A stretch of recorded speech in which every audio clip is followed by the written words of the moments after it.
Hello friends, સ્વાગત છે તમારું મારી ચેનલમાં. તો આજે આપણે બનાવવાના છે નૂડલ્સ. તો આ નૂડલ્સમાં નથી મેંદો આવતો કે નહીં રવો કે નહીં ઘઉંનો લોટ. ફક્ત આ નૂડલ્સ આપણે જુવારના લોટમાંથી જ બનાવશું. તો આને મિલેટ નૂડલ્સ પણ કહી શકાય. આ એકદમ ખાવામાં હેલ્ધી પણ હોય છે. તો ચાલો આપણે બનાવવાનું શરૂ કરીએ.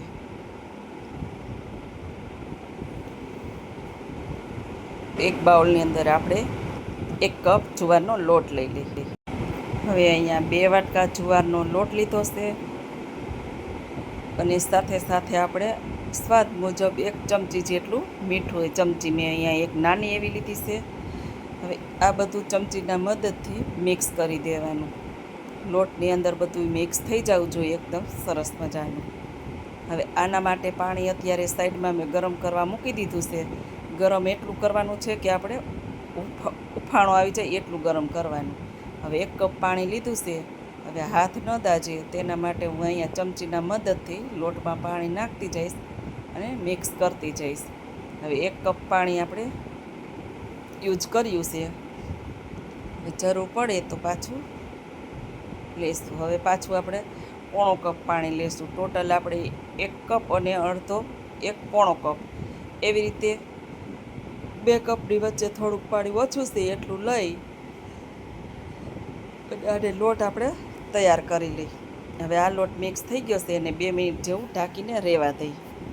2 મિનિટ જેવો સમય થઈ ગયો છે તો આપણો હાથ જેટલો આપણા હાથને દાજે નહીં કે ગરમ ન લાગે એટલું આપણા હાથેથી મસળી શકી અડી શકી એટલું ગરમ હોવું જોઈએ. જો આ વધારે ઠંડો નથી થવા દેનો અને થોડોક ગરમ હોય તાજ આપણે મસળવાનો છે. હવે એની અંદર 2 થી 3 ચમચી ઠંડુ પાણી લઈ અને લોટ આપણે બાંધીને તૈયાર કરી લઈ. અને બહુ કાંઈ આપણે વધારે મસળવાનો પણ નથી અને જાજો આને રેસ્ટ પણ નથી દેવાનો. હવે આપણો લોટ થઈ ગયો છે તો આને 2 મિનિટ જેવું પાછું રેસ્ટ થવા માટે મૂકી દે. અને રેસ્ટ કંઈ જાજી વાર આપણે નથી દેવાનું, 2 મિનિટ જેવો જ આપણે દેવાનો છે. હવે 2 મિનિટ થઈ ગઈ છે તો આપણો લોટ એકદમ સેટ થઈ ગયો છે. હવે એની અંદરથી એક લુઓ લઈ હવે આપણે આની અંદરથી 3 મશીન થાય આવી રીતે લાંબો એવો લુઓ કરી મશીન તમારે કોઈ પણ યુઝ કરી શકો. અત્યારે મારી પાસે આવું છે તો હું આવી રીતે લઉં છું. અને આની જાડી છે એ સેવ કરતાં થોડીક આપણે જાડી લેવાની છે કે નૂડલ્સ હંમેશા સેવ કરતાં થોડાક જાડા હોય. હવે તેની અંદર તેલથી આપણે ગ્રીસ કરી લઈ કે આપણો લોટ ચોટે નહીં. હવે આ રોલ વારેલો હતો એ આપણે દબાવી દઈ. મશીનમાં જેટલો હમાય એટલો આપણે ભરી દેવાનો. પછી બંધ મશીન કરી અને એક પ્લેટ લેવાની કે મેં અત્યારે ઢોકળિયાની 2 પ્લેટ લીધી છે કે ઢોકળિયાની પ્લેટ લીધી છે એટલે કે 2 એકાયરે તૈયાર થઈ જાય. તમે થાળીમાં પણ આને નૂડલ્સને સ્ટીમ કરી શકો. તો અત્યારે તેની અંદર અડધી ચમચી તેલ લગાવી અને ગ્રીસ કરી લીધી છે. હવે નૂડલ્સ આપણે ચીપકે નહીં એટલા માટે હવે મશીનના મદદથી આપણે આવી રીતે નૂડલ્સ બધાય પાડી લઈ. જો આ રીતે થોડી થોડી જગ્યા રહીએ એવી રીતે નૂડલ્સ પાડવાના છે. એટલે કે આપણે સ્ટીમ થઈ જાય ત્યારે છૂટા પાડવા હોય તો એકદમ સહેરાઈથી છૂટા પડી શકે. હવે એક ડીશ થઈ ગઈ છે તૈયાર તો આપણે બીજી ડીશ તૈયાર કરી લઈએ. આ મશીનમાંથી 2 ડીશ આપણી તૈયાર થાય. તો બંને ડીશ તૈયાર થઈ ગઈ છે તો એને પણ આપણે એની ઉપર થોડું થોડું તેલ લગાવી એટલે કે આપણા નૂડલ્સ સહેલાઈથી જુદા પડી જાય અને સ્ટીમ થઈ ગયા બાદ એકે નૂડલ્સ આપણું ચીપકે નહીં. હવે બંને ડીશમાં આપણે આવી રીતે ઓઇલથી ગ્રીસ કરી લેવાના. હવે ઢોકળિયું મેં પહેલેથી જ પાણી ગરમ થવા મૂકી દીધું હતું. ગરમ થઈ ગયું છે તો આપણે 2 ડીશ અંદર ગોઠવી દઈ પર કવર કરી અને 15 મિનિટ જેવું થવા દઈ. હવે જો તમારા નૂડલ્સ જાડા હશે તો 15 મિનિટની વાર લાગશે ને જો પાતળા હશે નૂડલ્સ તો 10 થી 12 મિનિટમાં તૈયાર થઈ જશે. હવે આપણે ચેક કરી જોઈએ કે નૂડલ્સ આપણા સ્ટીમ થઈ ગયા છે તો હવે બહાર કાઢી લઈએ. હવે આને 5 મિનિટ જેવું આપણે ઠંડા થવા દેવાના છે કે જેથી કરીને આપણા નૂડલ્સ આપણે જુદા પાડી આવી રીતે તો તૂટી ન જાય. જો એક એક નૂડલ્સ આપણે ગ્રીસ કરેલું હતું તેલ, એટલે આવી રીતે જુદા પાડી તો સહેલાઈથી જુદા થઈ જશે. તો આ રીતે આપણે એક એક નૂડલ્સ લઈ અને જુદા પાડી લેવાના. હવે અહીંયા બધા નૂડલ્સ આપણા જુદા થઈ ગયા છે.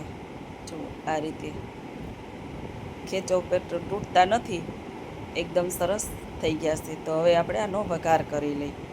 તો કઢાઈ ગરમ થઈ ગઈ છે, અંદર 2 થી ચમચી જેટલું આપણે તેલ મૂકી દઈ. તેલ ગરમ થાય એટલે 2 મરચાંની ચીર, જેટલું તમે તીખું ખાતા હો એટલી મરચી અંદર ઉમેરવાની. અહીંયા મેં 1 મીડિયમ ડુંગળી લીધી છે, એને પણ આવી રીતે લાંબી લાંબી સ્લાઈસ કરી અને આનો આપણે વઘાર કરી લઈ. હવે જો મેં અત્યારે લીલી ડુંગળી પણ ઉમેરી છે, તમારી પાસે હોય તો ઉમેરવાની, નહીંતર સ્કીમ કરી દેવાની. હવે અહીંયા આપણે આદુ લસણની કટકી ઉમેરવાની છે. આને આપણે ખાંડવાનું કે એવું કંઈ નથી, આપણે ચપ્પુના મદદથી કટકી જ કરવાની છે. હવે એની અંદર હું અત્યારે ગાજર ઉમેરીશ. 1 વાટકી ગાજર છે, તીખાસ પ્રમાણે 4 થી 5 મરચીની કટકી છે. તમે જેટલું તીખું ખાતા હોય એટલું ઉમેરવાનું. હવે અહીંયા હું 1 વાટકી કેપ્સિકમ, એ પણ લાંબી સ્લાઇસમાં કરેલું છે. 1 વાટકી કોબીસ, એ પણ આપણે લાંબી સ્લાઇસમાં સમારેલ છે.